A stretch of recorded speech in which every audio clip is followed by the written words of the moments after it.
Au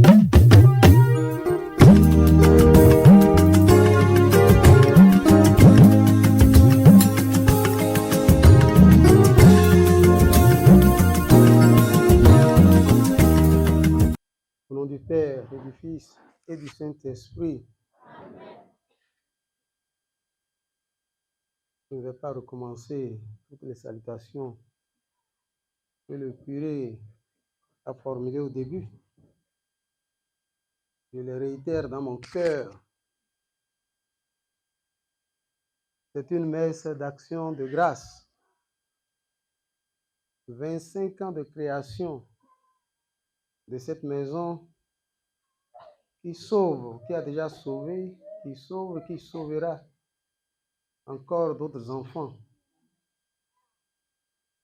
Après avoir dit merci au bon Dieu, parce que c'est lui et lui seul qui donne la vie et nous la donne gratuitement, sans rien exiger, sans rien demander, sans aucune facture. Gratuitement, il nous la donne.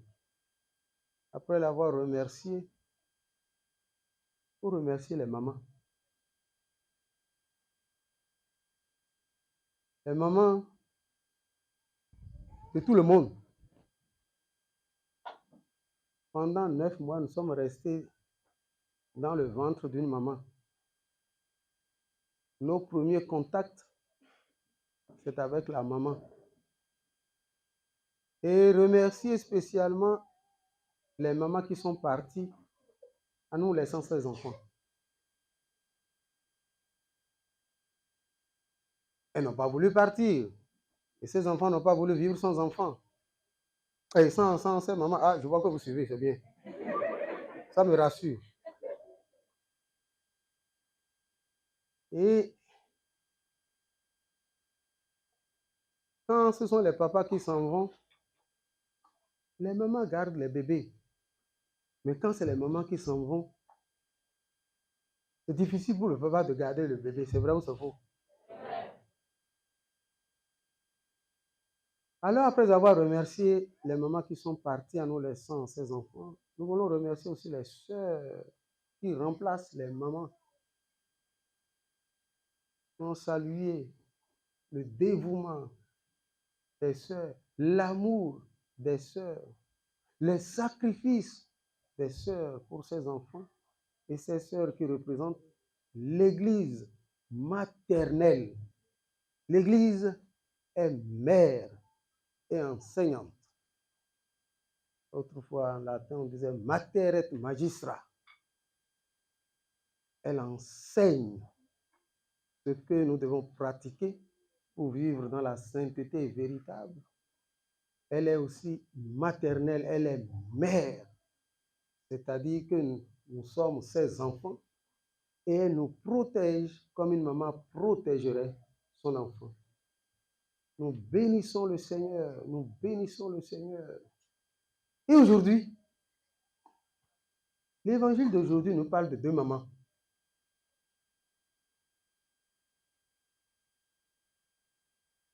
Qui se rappelle le nom d'une de ces mamans? Ah, je vois des doigts derrière là. Oui, allez-y. Marie et qui? Élisabeth. Bravo. Bravo, bravo, bravo. Oui, oui, vous pouvez vous applaudir.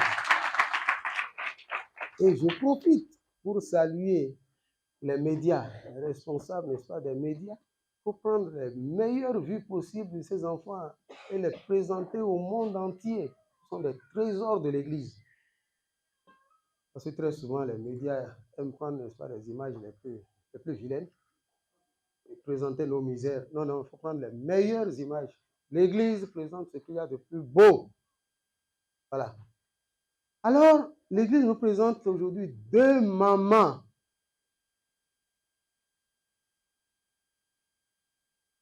Qui ne devaient pas avoir d'enfants.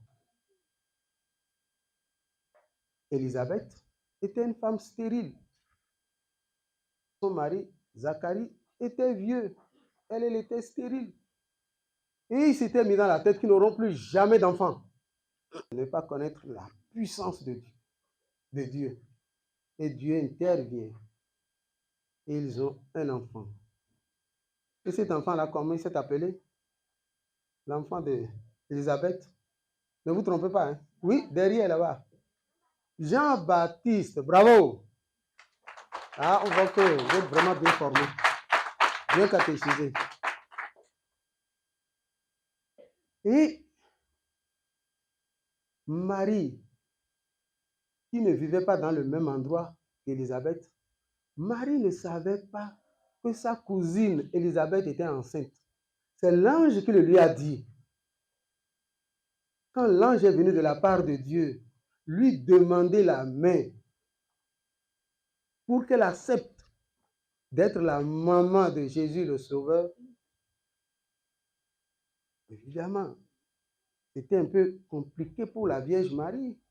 Et la Vierge Marie dit, mais comment cela va-t-il se faire?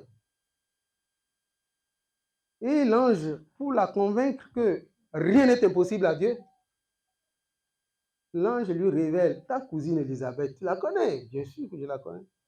Elle est enceinte de 6 mois déjà. Rien n'est impossible à Dieu. Est-ce que si vous prenez le maïs, un grain de maïs, vous semez sur le ciment là, est-ce que ça va produire? Si Dieu sème, ça va produire. Rien n'est impossible à Dieu. Alors, Élisabeth a eu un enfant avec Zacharie, son mari, alors qu'il n'espérait plus. Et quand l'ange a révélé cela à Marie,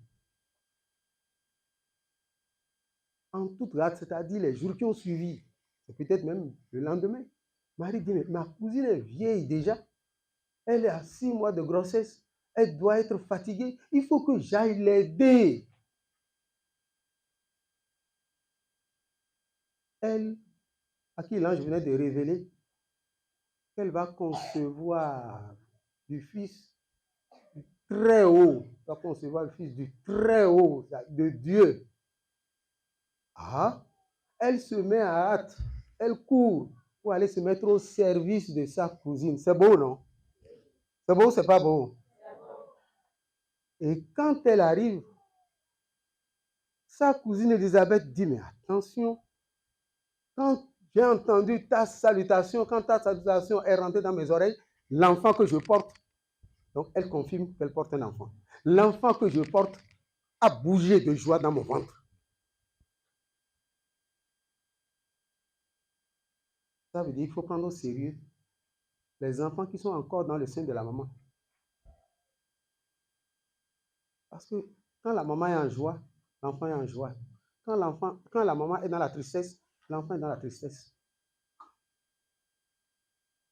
Les jeunes, les papas qui sont ici, quand maman est en grossesse, ne racontez pas n'importe quoi. Ne dites pas des choses méchantes à la fille ou à la maman qui est enceinte. L'enfant va tout prendre. Et quand il va naître, s'il a entendu des choses méchantes, des choses négatives, quand il va naître, il sera négatif. On va dire, cet enfant-là, il est têtu, il est bizarre. Et oui, c'est tout ce qu'il a entendu encore dans le ventre de sa maman. C'est les résultats, ce sont les conséquences. On croit que, bon, comme l'enfant, on ne le voit pas, qu'il ne nous voit pas, et il ne participe pas à la vie qui est dehors. Non, il participe à travers la maman. Lorsque j'ai entendu ta salutation, l'enfant qui est dans mon ventre, donc Jean-Baptiste, a tressailli de joie. Et Élisabeth ajoute, heureuse celle qui a cru.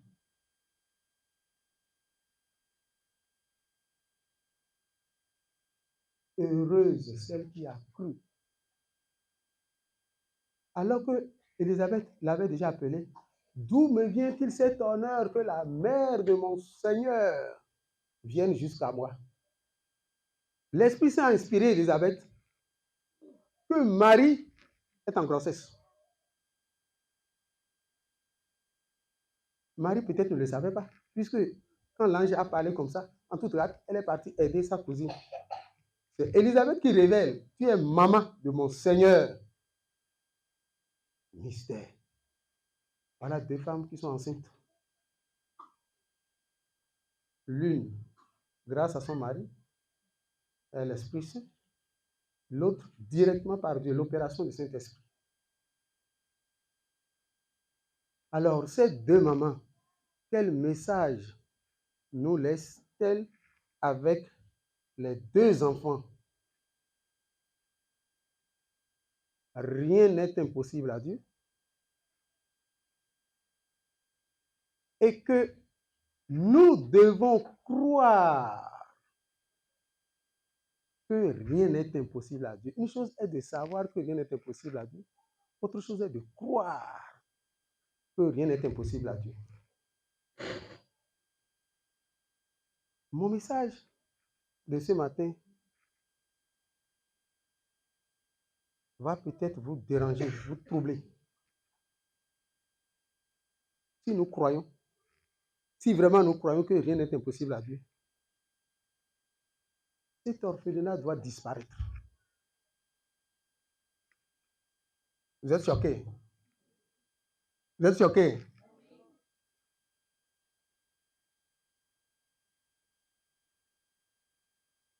C'est vrai, nous avons trouvé une tradition dans l'Église.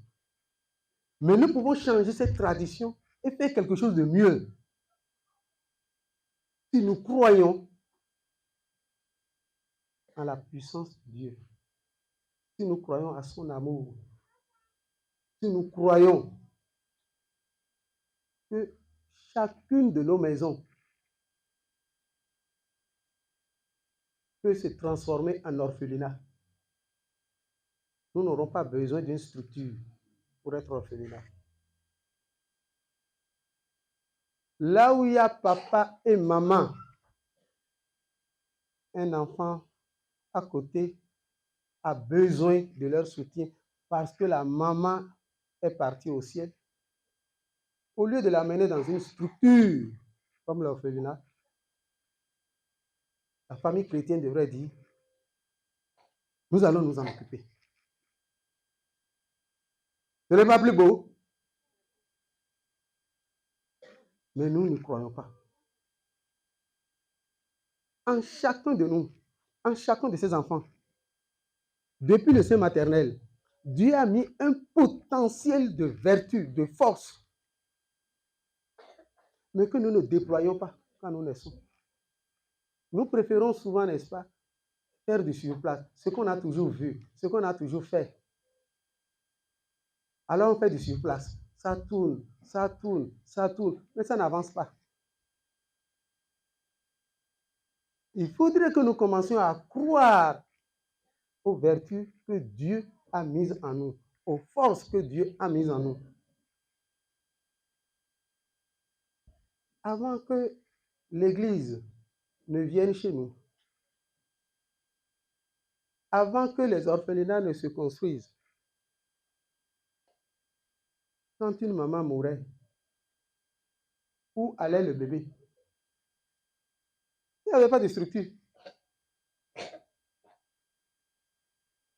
La tante, la cousine s'occupait, ou la grand-mère s'occupait du bébé. Et donc, ce qui a été peut revenir en améliorant. Améliorer, c'est la vie chrétienne qu'eux n'avaient pas et que nous pouvons offrir aux enfants.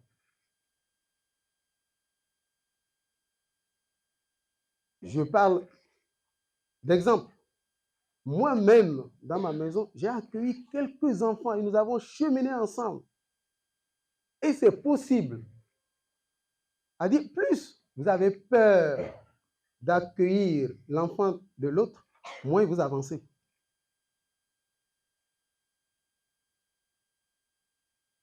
Il y a un manque de foi criard en nous.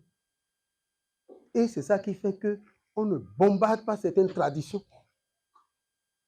On ne fait pas éclater certaines routines pour que Dieu règne davantage dans les cœurs des uns et des autres.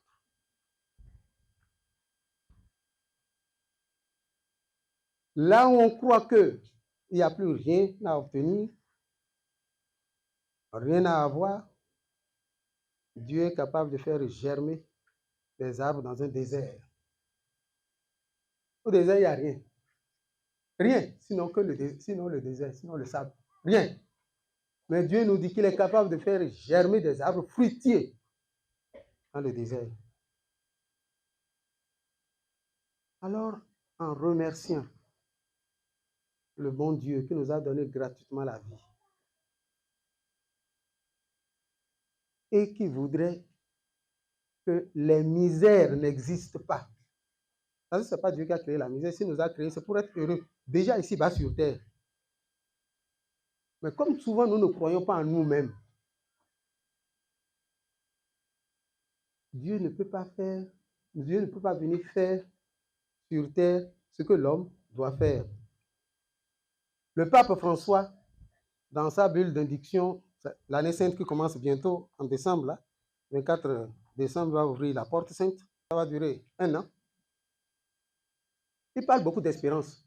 C'est tellement parce qu'il rencontre des gens qui sont comme désespérés. Non, ça ne changera plus.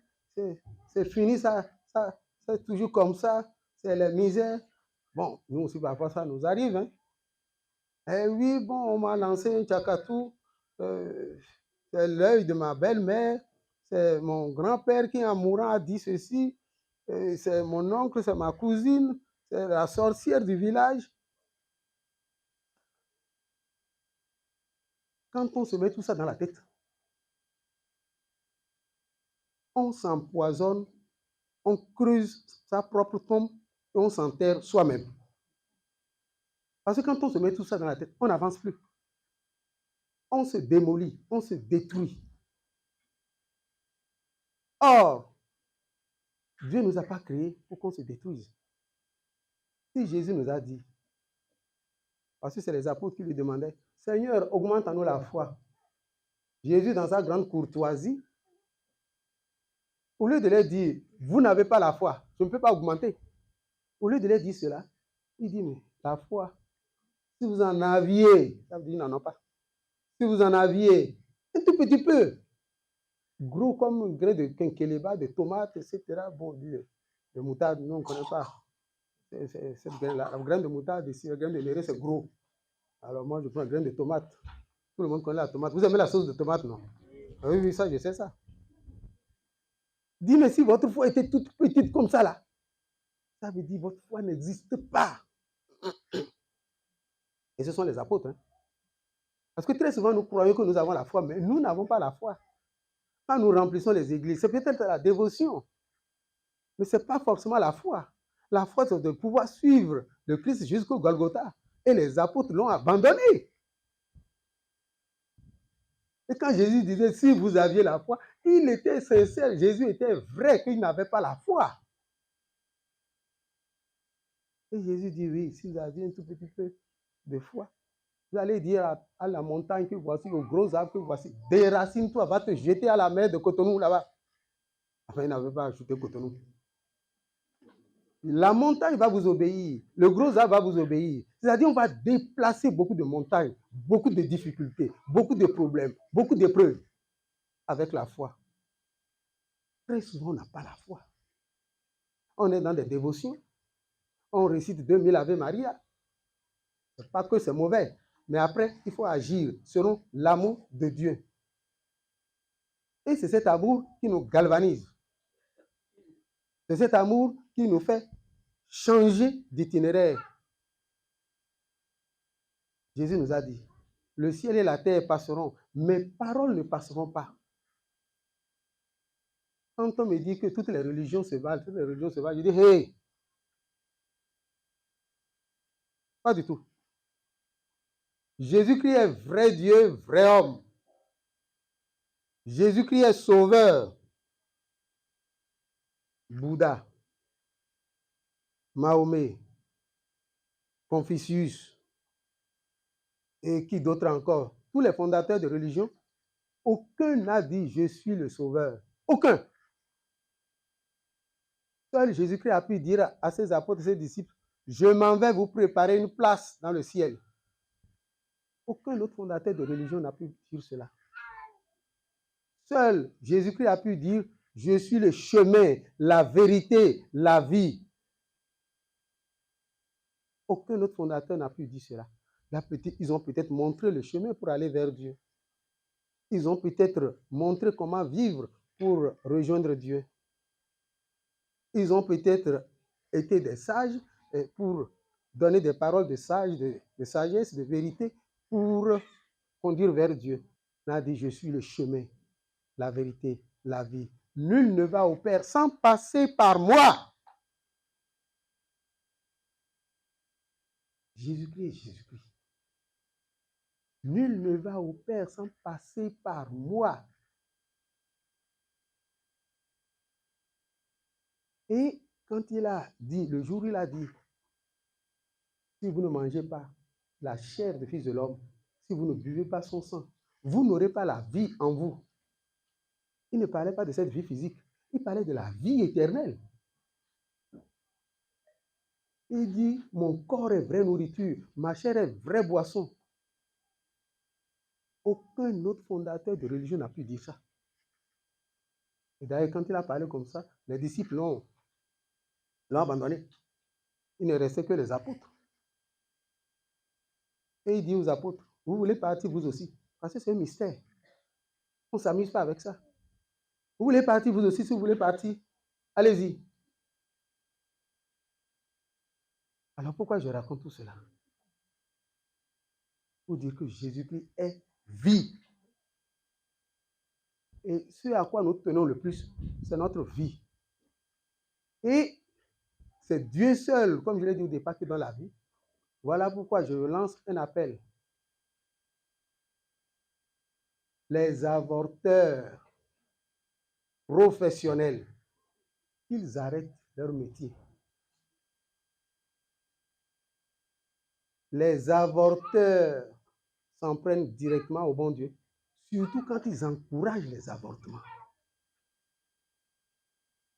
Aucune femme ne va faire un avortement si elle n'est pas dans la détresse totale, c'est-à-dire c'est quand elle se sent abandonnée ou pour éviter un grand scandale.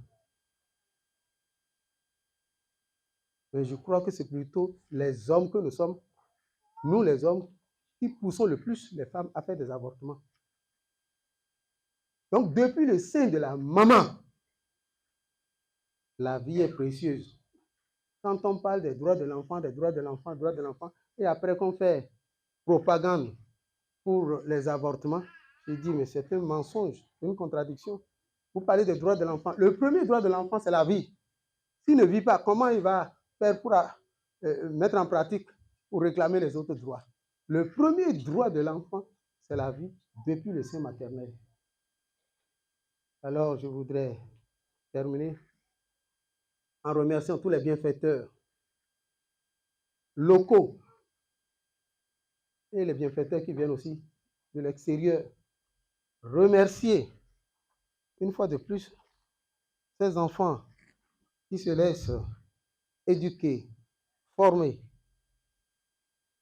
Vous êtes jolis, vous êtes bien habillés.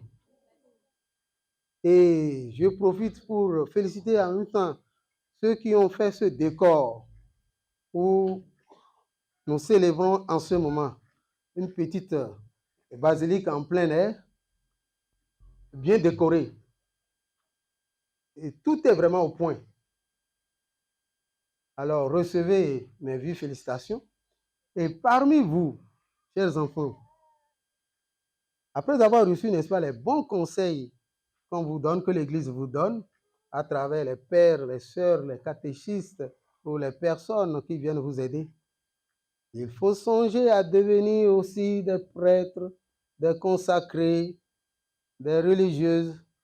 Vous êtes d'accord avec moi? Oui ou non? Oui. Oui, parce que c'est bien de recevoir, mais c'est toujours mieux de donner. Parce que plus on donne, plus Dieu nous donne. Plus on donne, plus Dieu nous... C'est Dieu lui-même qui le dit, c'est Jésus lui-même qui le dit. Il dit, quand on lui a donné un, lui peut donner 100 fois plus. Ici, ces services consorts avaient parlé même de 300% plus. Bon, on a vu comment il a fini. Dieu nous dit qu'il peut donner 100 fois plus. Tu lui donnes un grain de maïs, il est capable de te donner un épi qui a 100 grains. C'est pas beau ça là? Donc, n'ayez pas peur de donner vos personnes, vos vies.